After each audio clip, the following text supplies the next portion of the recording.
Fight here again, back at it with another Worlds Collide deck analysis that I managed to grab a little bit early, and this is my other Saurian deck. So this one is called Werner Uppercut Jarggut. So kind of a strange name, but it's the Uppercut deck basically, and it's a LOGOS Saurian BROBNAR deck. And I have all the cards arranged in the order they appear on the Archon card. And let's start off again with my usual counting Ember, counting creatures, and then going over some things I like in this deck. So we got 1, 2, 3, 4, 5, 6, 7, 8, 9. So 9 printed Ember. Not great, but not terrible either. And now we go for creatures. We got 1, 2, 3, 4, 5, 6, 7, 8, 9, 10, 11, 12, 13, 14, 15, 16, 17, 18, 19, 20 creatures. So I'd say on the edge of maximum creatures you probably want. And now let's go into the BROBNAR. So the BROBNAR in this I absolutely adore, and part of it is this triple Ire Staff. So what Ire Staff states is it's an action ability on an artifact that says enrage a creature and give that creature a +1 power counter. Now the reason why I love this is because you can use it on an offensive or a defensive manner. So you can use it as defensively to enrage someone else's creature so they can't reap with it and must fight into something, or, which is my favorite thing to do, is enrage your Stiltkin multiple times since it has skirmish. It's only 2 power. It says after a giant creature is played adjacent to Stiltkin, ready and fight with Stiltkin.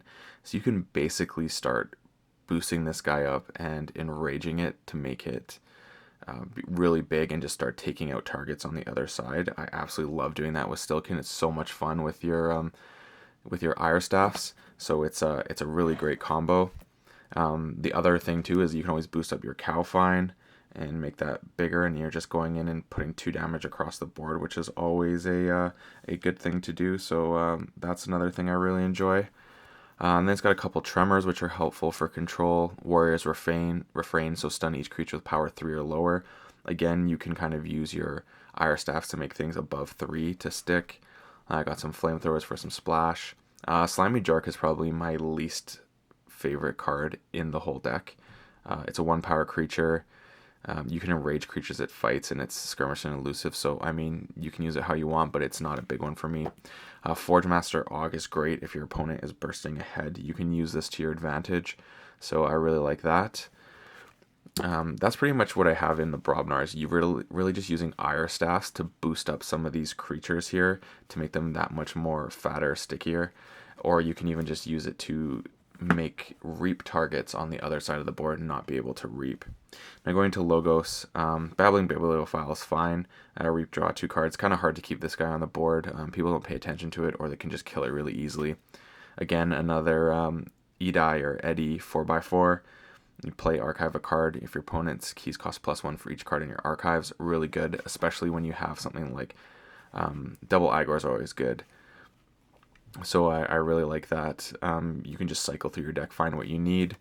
And then these are fantastic. Again, double artifacts that ward a creature with the Hologramophone, and it is an action for ward a creature, and you get an Ember for playing it. Again, you can protect your Edai this way, which is fantastic, or you can even throw it on your Stiltkin once you boost it up so that it can't be killed as easily from direct damage and whatnot, which is really cool, or any other targets on here that you want to protect. Really like that. Information Exchange is great. It's a steal 1 action card in LOGOS, which is fantastic, and if your opponent stole from you the previous turn, you steal 2. That's really good. Tau Vapors, again, draw 2 cards, archive a card. Another way to make Edai more powerful. And this deck you can ward Edai, which I generally do, and keep it on the board and make it harder to kill, so their keys cost more all the time. So it's really, really powerful. Thorium Plasmate, just some basically direct damage removal.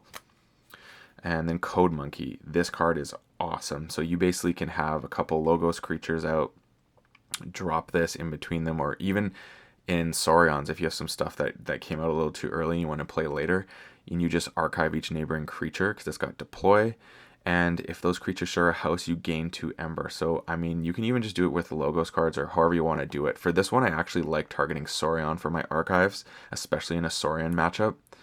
And then you have Dr. Melee again. For each creature your opponent controls in excess of you, not counting Dr. Melee, archive a card.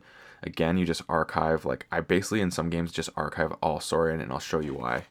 Then you have Strange Gizmo, which is basically destroy each creature and artifact. This does hurt you because there are a lot of artifacts in this deck, but sometimes in Worlds Collide, the board states get really aggressive, and you need something like this to kind of reset the board. And especially with the artifacts that exist in this set, you want to have a way of neutralizing those, even if it is your own, because some of them are extremely powerful.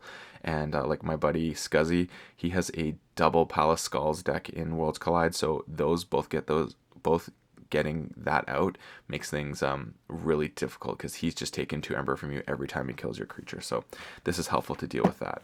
So that's kind of the Logos. And now here's the Saurians, who are really the ones who shine in this deck. So there's 2 Legatus Raptors, which say fight. You may exalt Legatus Raptor, and if you do, ready and use another friendly creature. Really helpful. And then this one is great, Odak the Patrician. And it says play capture 1. Well, it has Ember on it. Your Ember cannot be stolen. So really helpful in that sense. Questor Jarda is basically just a Reap for 2 and exalt it. Then you have Senator Strix, which is great. You may want this is a great ward candidate as well. You may spend Ember on Senator Strix as if it was in your pool, and the play Reap is you may exalt it. So yeah, definitely a ward candidate that you want. And then you have Thero Centurion, which is great. Play fight capture 1, it's a little bit of Ember control. Again, city state interest. Each friendly creature captures 1, more Ember control. I like Draco Praco. It's pretty cool. Reap, you may exalt it, and if you do, choose a house, enrage each creature of that house. So if you're going against someone who has a lot of Reap abilities, this is just a great way of dealing with that. Or if your own house you want to start fighting and board clearing, you can even do it to your own house and make them more powerful, because they're getting the +1 counters and so on. So really cool thing. This is a great synergy with Library of Polyasaurus. So it's action, move 1 from a friendly creature to your pool, and you saw all the ways to exalt and capture that existed within the Saurian house before, so this is great for that. And then here's this card, Regrettable Meteor. This is the reason why I archive Saurians, especially if you're going in the mirror match. You just let your opponent build up that Saurian board. You drop this, wipe their whole board, and then you just pull up your archives of all the Saurian creatures you have, and then you just lay out a huge Saurian board right afterwards.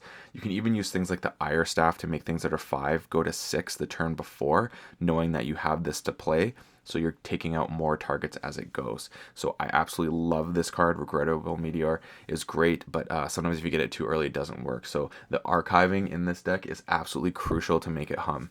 And yeah, I had a match with Dan where I was able to do that exact play where he was way up and he was exalting his dinos, and then I dropped the Regrettable Meteor, and I hadn't played a single Saurian card the whole game, and then I just basically wiped his board, gained like 10 Ember from his exalts, and then able to drop all my Saurians. It was a pretty nutty play. And lastly is Pterodactyl, which is one of those big creatures that you may need to use something like Whisper to get rid of.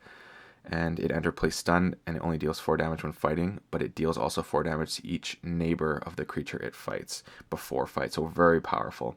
So that pretty much sums up this deck. It's just a matter of getting out your artifacts and doing some really cool moves and using your archives to your advantage. I really like this deck, and I didn't think much of it to begin with. And then as I started playing it, I realized some of the cool things it does. It's very intricate, as I think we're going to all find Worlds Collide is. There's just way more interactions, way more board state effects that have to be taken into consideration, and the level of play that needs to be done is going to be at a higher level. So I'm very excited to keep playing these decks and discover more. So please check out some of my other videos, as well as the other Saurian deck I kind of dissected a little bit and give my opinion on. And please like and subscribe, really appreciate it. And as always, may your Ember never be stolen, and you forge your keys promptly. Have a good one.